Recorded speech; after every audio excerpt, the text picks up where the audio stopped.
अस्सलाम वालेकुम, मेरा नाम सैयद तला अहमद है। तो आज की वीडियो में मैं आप लोगों से एक बेसिकली स्टोरी, एक लेसन शेयर करूंगा जो मेरे मेंटोर ने मुझे सिखाया, जो कि जिसने मेरे माइंडसेट को बनाने में बहुत ज़्यादा हेल्प किया और उसने एक चीज़ों को एक अलग पर्सपेक्टिव से देखने में मदद की इस दुनिया के अंदर। तो बेसिकली उन्होंने मुझे ये समझाया कि हम लोग अपनी जो करंट लाइफ है उसको उन्होंने तशबीह दी एक रोल थिएटर से, जो एक रोल प्ले थिएटर होता है, जो स्टेज ड्रामा होता है बेसिकली, जिसके अंदर अलग अलग लोग अलग अलग किरदार निभा रहे होते हैं। तो जो स्टेज ड्रामा होता है उससे उन्होंने तशबीह देते हुए ये बताया ये जैसे स्टेज ड्रामा होता है ना, उसके अंदर अलग-अलग किस्म के रोल अलग-अलग एक्टर्स को मिलते हैं। किसी को बादशाह का रोल मिल गया, किसी को नौकर का रोल मिल गया, किसी को ड्राइवर का रोल मिल गया, किसी को वज़ीर का रोल मिल गया, एक्स, वाई एंड ज़ेड। ऐसे ही किसी को डॉक्टर का रोल मिल गया। तो उस स्टेज ड्रामा या उस प्ले के अंदर एंड में जब अवार्ड मिलते बेस्ट एक्टर को, तो इस ये देख के नहीं मिलते कि ये बादशाह था तो इसको अवार्ड दे दो, ये इस प्ले में बहुत अमीर था इसको अवार्ड दे दो, या ये गरीब था इसको इग्नोर कर दो। नहीं, वहां पे जो क्राइटेरिया होता है अवार्ड देने का या टू जज an actor based upon his performance, वो ये होता है कि उसने अपने दिए हुए रोल को निभाया कितनी अच्छी तरीके से। फॉर एग्जाम्पल, एक बादशाह था, उसने बादशाह का रोल जो स्क्रिप्ट दी हुई थी, जो चीज़ें दी हुई थी, उसके हिसाब से कितना अच्छी तरीके से निभाया, कितना लोगों को पसंद आया। एक्ट बेसिकली उसने उस रोल में कैसे किया, इस बेस पर अवार्ड मिलेगा या नहीं मिलेगा। तो हो सकता है नौकर को अवार्ड मिल जाए बेस्ट एक्टर का। क्यों? क्योंकि जो नौकर का रोल था उसने वो बहुत अच्छी तरीके से निभाया।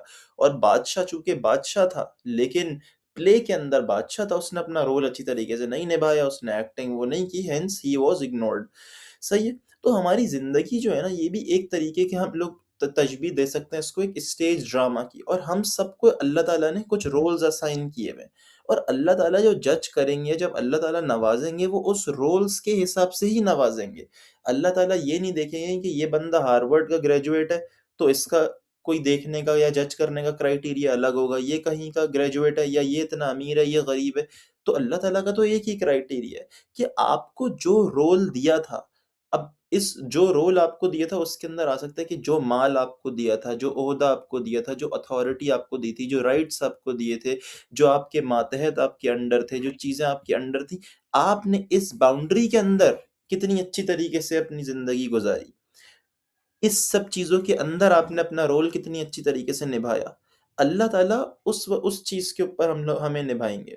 बिल्कुल, जैसे मैंने आपको इनिशियली बताया कि ये एक स्टेज ड्रामा से मुशाबहत दी थी, हम लोगों को समझाने के लिए। तो बेसिक मकसद ही समझाने का या इसके पीछे उनका जो माइंडसेट था वो ये था कि the easy way to success in the hereafter is कि जो रोल अल्लाह ने आपको दिया है, उसको बेहतरीन निभा लें। अगर अल्लाह ने आपकी इनकम 10,000 पर मंथ रखी है, उस हिसाब से आपका सर्कल है, आप उस 10,000 पर मंथ वाली इनकम के अंदर जो आपकी रिस्पॉन्सिबिलिटीज़ हैं, जो रोल्स हैं as a father, as a brother, as a son, as a husband, वो आप कितनी अच्छी तरीके से निभा रहे हैं। सही है। और ये भले आपकी 10 करोड़ सैलरी हो या 10 लाख हो या 10,000 हो, ये एक स्पेसिफिक फ़ॉर्मूला है जो हर किसी पे फिट हो जाएगा। और again to make the society better, अगर हम ये वाली चीज़ अप्लाई कर देते हैं, हर कोई अपने ऊपर ये चीज़ अप्लाई कर ले कि लेट्स सपोज़ कोई सीएसएस का बहुत बड़ा ऑफ़िसर है, या लिटरली कोई ड्राइवर है, कोई बहुत बड़ा वज़ीर है, या कोई बहुत छोटी-सी एक क्रिकेट टीम का कैप्टन है, लेट्स सपोज़ गली की क्रिकेट टीम का। आपको जो रोल्स, रिस्पॉन्सिबिलिटीज़, इन शॉर्ट ओहदा मिला है, आप वो अच्छी तरीके से अगर निभा लेंगे, तो उस बेस पे दुनिया में भी आपकी कामयाबी है, आखिरत में भी आपकी कामयाबी है। तो ये कॉन्सेप्ट एक ऐसा था जिसने मुझे मेरी मेंटल प्रोसेस शेप अप करने में बहुत ज़्यादा हेल्प किया। और फिर जैसे-जैसे आपका ओहदा स्लैश राइट्स, अथॉरिटी से रिस्पेक्ट, फेम बढ़ती है, आपका दायरा वसी होता रहता है। उसके अंदर जब आप अच्छी तरीके से काम कर रहे होते हैं, दीनी पर्सपेक्टिव से हर चीज़ को देख रहे होते हैं, हर चीज़ को अल्लाह की रज़ा के लिए कर रहे होते हैं, तो automatically you are excelling at your job.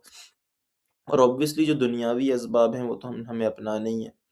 तो ये एक छोटा-सा मैसेज था, जो कि मैंने कहा कि एक थिंग्स को एक करेक्ट पर्सपेक्टिव में देखने में हमें बड़ा हेल्प करेगा। एट लीस्ट इसने मुझे बहुत हेल्प किया, तो मैंने सोचा मैं ये चीज़ आप लोगों से भी शेयर करूँ। और बस अगेन, अगर हम लोगों ने इस चीज़ को सही से अप्लाई कर लिया, छोटे से छोटा गली, कंपनी, फिर मुल्क, फिर दुनिया हर लेवल पर ये चीज़ जो है ना, हमें क्योंकि ultimately we have to deal with people. मैंने पहले भी अपनी एक वीडियो में वो चीज़ बोली थी कि हमें अगर पीपल साइकोलॉजी आ गई, पीपल मैनेजमेंट स्किल्स आ गई, कम्युनिकेशन स्किल्स आ गई, तो आपको दुनिया में तो लोगों से ही आमना-सामना होगा ना, कोई एलियन से या कोई दूसरी मखलूक से तो नहीं होना। तो जब आप इन स्पेसिफिक फिनोमेनास पे, जब आप इन स्पेसिफिक मेथोडोलॉजीज़ के ऊपर काम करेंगे, तो अल्लाह ताला आपकी इज़्ज़त भी बढ़ाएगा, आपकी अथॉरिटी ये सब भी बढ़ रही होगी एंड अल्टीमेटली आप एक ग्रेटर इम्पैक्ट क्रिएट कर सकते हैं इन योर सराउंडिंग, सही है? या आपके जो भी मातहत हैं, अब लेट्स सपोज़ आप किसी कंपनी के सीईओ हैं या आप किसी इलाके के इंचार्ज हैं, एक्स, वाई, ज़ेड, तो आपकी वहाँ पे अथॉरिटी होगी। तो फिर ये है कि जब आप अच्छाई को गालिब लाने की कोशिश करेंगे, तो भी आपकी इससे होगी। जब आप कोई दीनी बात वहाँ करेंगे या कोई शरई बात कर रहे होंगे और उसका ना निफ़ाज़ चाहेंगे, तो भी आपकी मदद अल्लाह ताला ऑटोमैटिकली करेगा।